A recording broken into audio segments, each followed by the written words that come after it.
Olá! Uma vez mais aqui estamos com o nosso programa Mediunidade Hoje, através da TV Mundo Maior. Como sempre, o nosso carinhoso abraço, as nossas melhores vibrações de saúde, paz e alegria a todos aqueles que nos acompanham e prestigiam com a sua audiência. Nós ainda estamos aí vivenciando este período, este clima de pandemia, não é? Felizmente, parece que tudo está passando devagar, mas nós ainda estamos aí dentro dessas lutas e dessas provas que estão se abatendo sobre a humanidade, não é? O coronavírus, não é? E uma senhora escreveu uma carta ao Dr. Inácio Ferreira e, claro, ela escreveu a nós para que essa carta pudesse ser examinada, analisada pelo Dr. Inácio Ferreira, falando a respeito da pandemia, do receio dela, do medo dela, não é? Mãe de família, avó, não é? Falando desse receio da pandemia e de contrair o vírus. E o Dr. Inácio Ferreira, em seu blog semanal, não é? Lá no dia 23 de agosto, ele publicou, ele respondeu a esta senhora uma resposta assim geral, servindo para todos nós, para muita gente, com as mesmas dúvidas, com os mesmos receios, né? Ele escreveu uma carta intitulada Bilhete em Resposta, né? Foi no dia 23 de agosto, ele publicou no blog, como nós falamos. E ele diz aqui: minha irmã, você me escreve falando que, ultimamente, no clima da atual pandemia que vem assolando a Terra, você tem lutado muito contra a ideia fixa, imaginando que a qualquer momento poderá contrair o chamado Covid-19. Então ela escreveu dizendo a ele que estava com aquela ideia fixa de que ela poderia contrair o vírus e ela estava com medo, mesmo em pânico mesmo, né? Quase em pânico, né? Porque muita gente, devido à situação, tem vivido em estado de pânico, não é? Com medo de contrair o vírus e desencarnar, não é? Passar para o outro lado da vida, não é? E ele diz aqui, em primeiro lugar, em relação aos seus temores de contágio, procure se acautelar, não se expondo desnecessariamente à ação desse e de nenhum outro micro-organismo patogênico. Porque o próprio ar que o homem respira no mundo, caso ele não se cuide, pode vir a lhe causar danos à saúde. Então ele falou, olha, está todo mundo preocupado com o vírus, mas não é só o vírus, não é?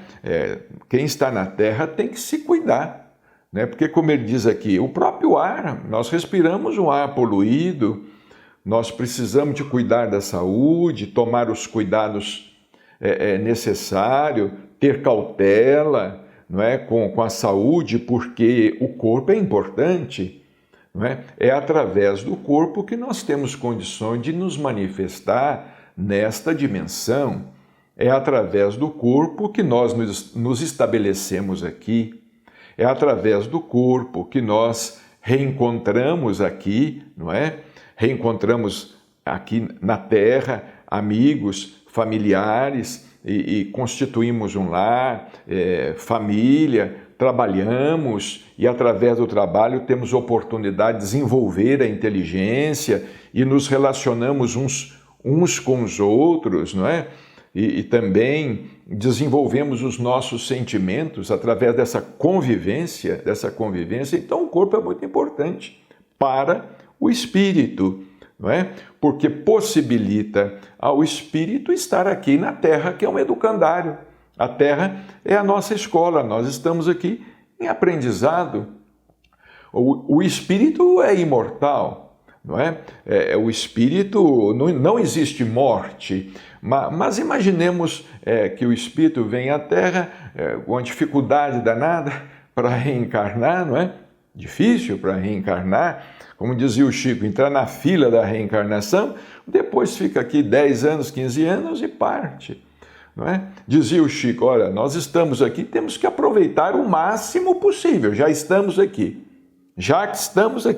temos que aproveitar o máximo possível. E Dr. Inácio continua, olha, fortaleça a sua imunidade, não apenas a orgânica, mas igualmente a espiritual.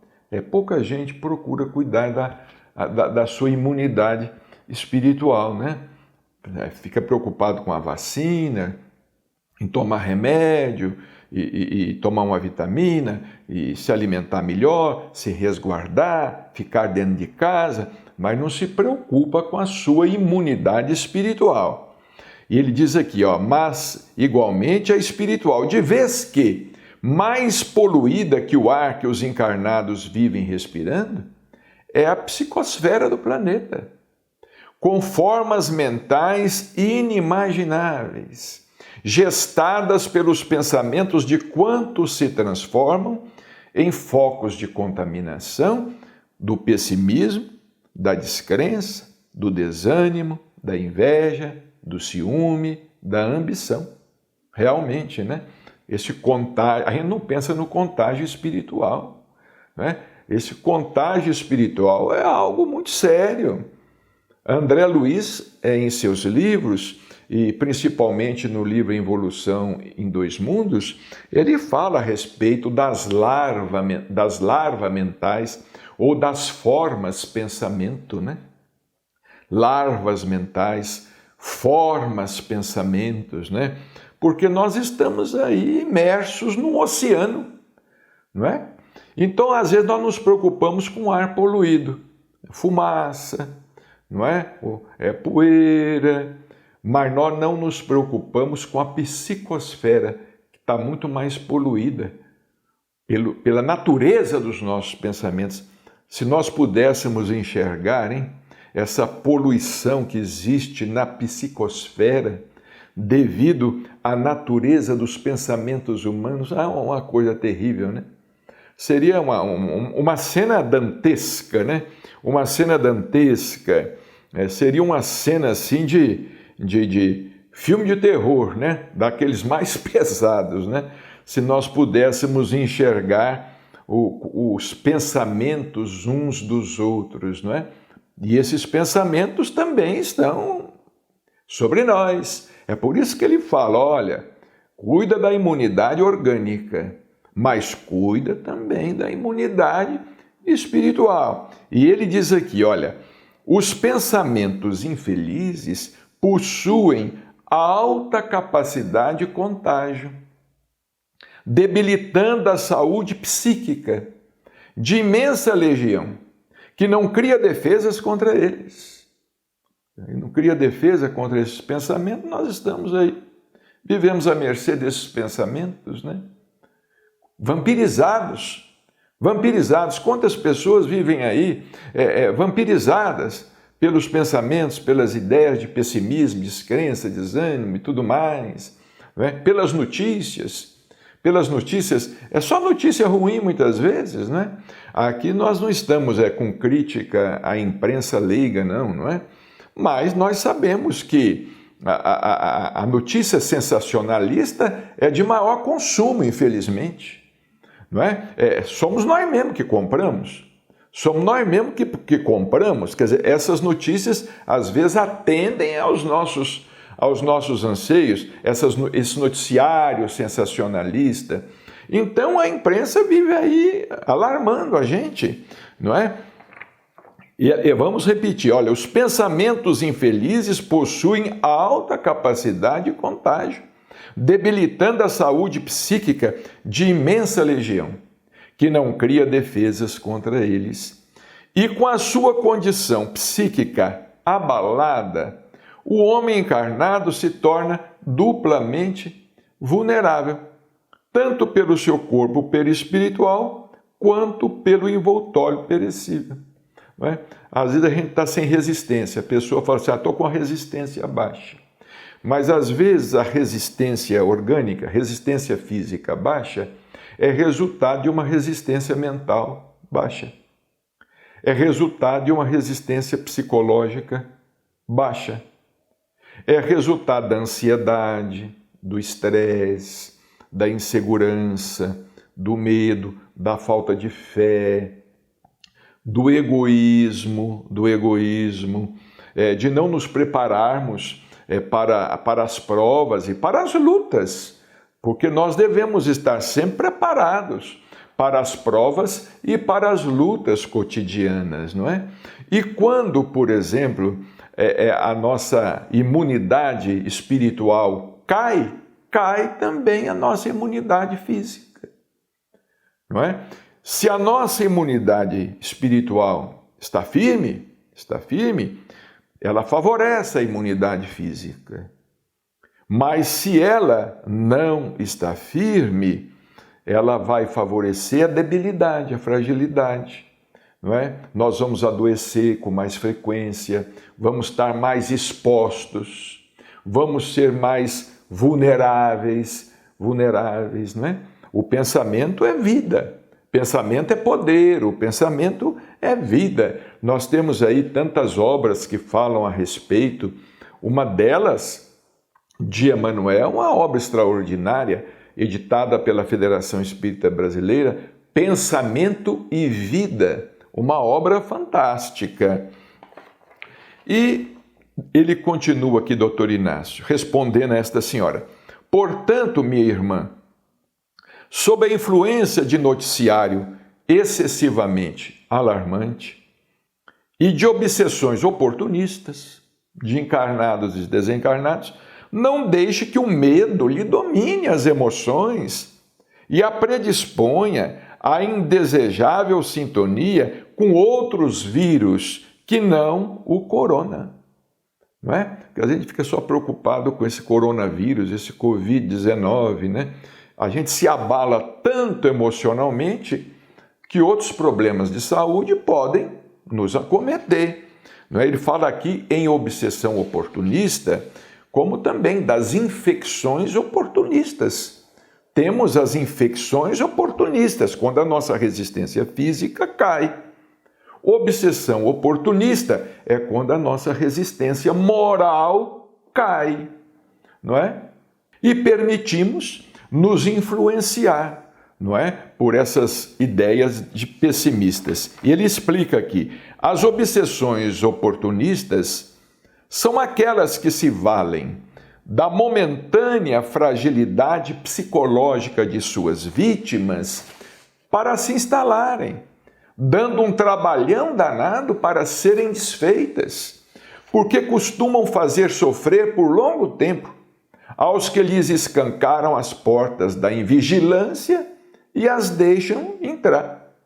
Às vezes uma obsessão oportunista acontece, não é?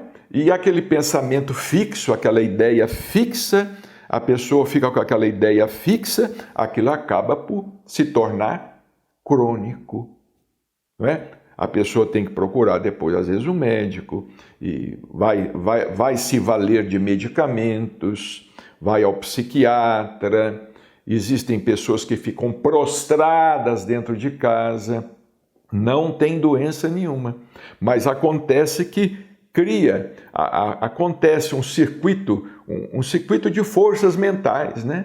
Um circuito de forças mentais e que a própria pessoa passa a alimentar. ela passa a alimentar com o seu abatimento, né? Com o seu estado de abatimento. Ela vai se entregando.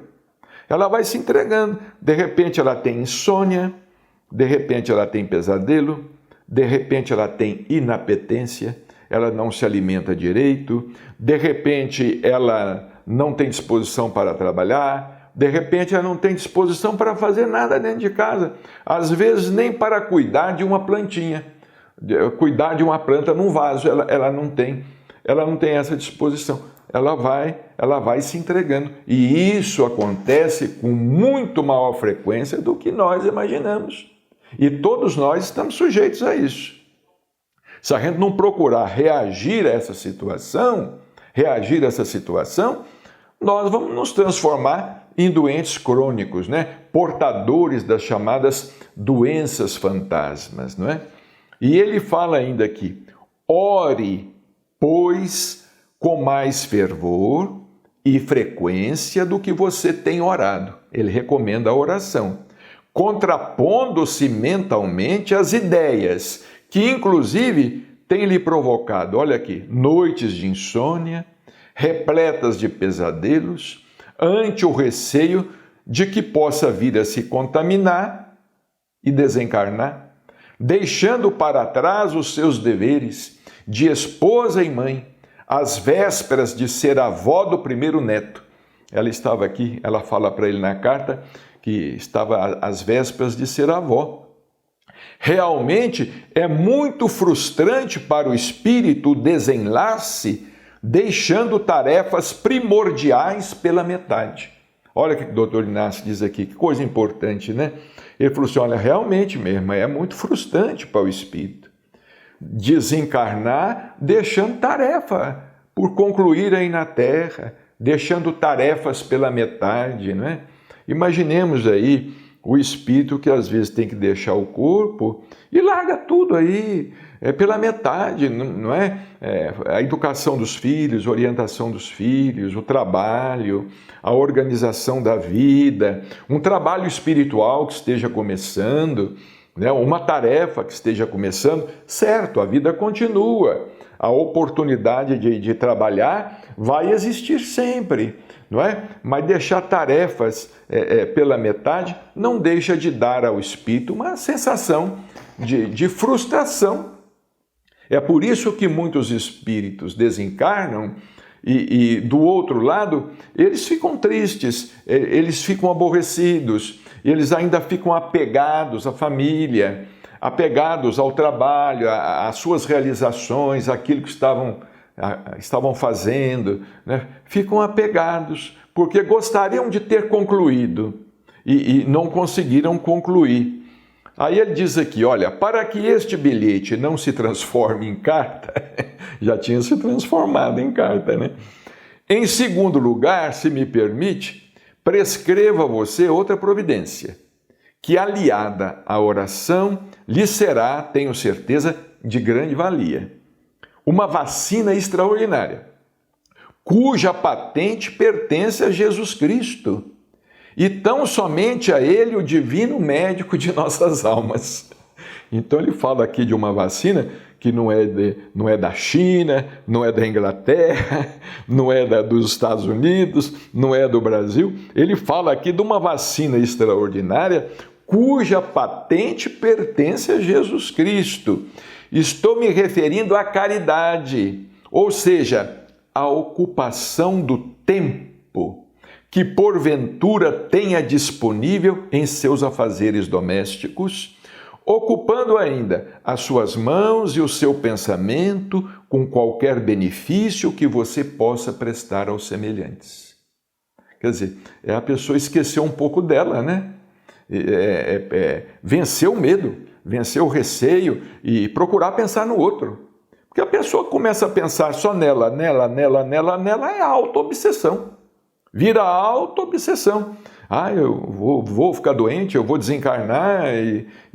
Como diz o doutor Inácio, olha, nada demais pode acontecer conosco além da desencarnação. Nada demais pode acontecer conosco além da desencarnação, que é deixar este corpo e continuar vivendo do outro lado. Aí ele diz aqui a ela, olha, povoe a sua cabeça com ideias de socorro, aqueles que tantas vezes não encontram o que fazer para colocarem o pão dentro de casa.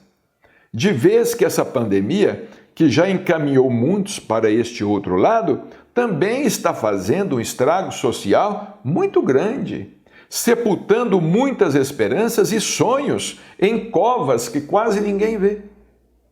Realmente, né? Um estrago social muito grande. Eu creio que nessa pandemia, talvez o estrago social esteja sendo maior do que o estrago dos desenlaces propriamente considerados, né? Porque se, no caso do Brasil, né, mais de 100 mil desencarnaram, nós temos aí milhões de desempregados, né? Já tínhamos milhões de desempregados. Agora, segundo estimativas, cerca de mais 2 milhões de desempregados devido a essa questão da pandemia, né? Com o aumento da violência, da depressão, né? Violência, depressão, inclusive violência dentro de casa. Tem uma estatística aí que surgiu aí mostrando que a violência doméstica tem aumentado com esta situação. Aí ele diz aqui, quase encerrando aqui esse bilhete em resposta, né? Quantos desempregados, não é mesmo? Quantos pais e mães que passaram a sobreviver com recursos mínimos obtidos numa fila bancária, que em verdade lhes fere a dignidade, embora de minha parte os considere transitoriamente providenciais. A multiplicação dos pães e dos peixes realizada pelo Cristo não resolveu o problema da fome da multidão para sempre, mas pelo menos naquela hora impediu que muitos de estômago vazio fossem consumidos pela descrença. Não só de pão vive o homem, mas igualmente, sem ele o homem não pode viver no orbe, em que a carne alimenta a carne. Vamos repetir aqui, né? Não só de pão vive o homem, mas igualmente, sem ele, o homem não pode viver no orbe, em que a carne alimenta a carne. Desculpe-me se não consegui dizer a você o que você esperava que eu lhe dissesse, como, por exemplo, que os espíritos benfeitores não consentirão que você venha contrair o corona. Talvez que muita gente quer ouvir, não, os espíritos benfeitores não vão te deixar contrair o corona. De nenhum dos dois lados da vida, nós, espíritos comuns, ele diz aqui, falando principalmente de minha condição, estamos isentos às circunstâncias da existência, em um mundo de provas e expiações. E isto, repito, dos dois lados da vida, porque aqui, para onde desde muito fui transferido, também ainda é dimensão ou planeta de provas e expiações. Então ele estava dizendo que nem sempre os espíritos podem intervir, livrando a pessoa de uma situação, não é? Me livra do contato, me livra do corona, né? Os espíritos afastando o vírus daqui, da colar, não é? Aí ele encerra, com meu grande abraço, rogando que me recomende em suas preces de mulher fervorosa, sou como sempre o irmão que igualmente a incluirá em suas orações desajeitadas. Inácio Ferreira, Uberaba, Minas Gerais, 23 de agosto de 2020. Então, prezados irmãos, é isso aí que nós estamos vendo, né? Estamos atravessando essa situação, vamos orar e vamos procurar ajudar quem nós pudermos ajudar para que a nossa cabeça não fique aí afetada pelo pessimismo, pela descrença, pelo desânimo, pela autoobsessão, pela obsessão oportunista, pelo desespero, pelo medo, não é? E que Jesus nos ampare e abençoe sempre. Muita paz.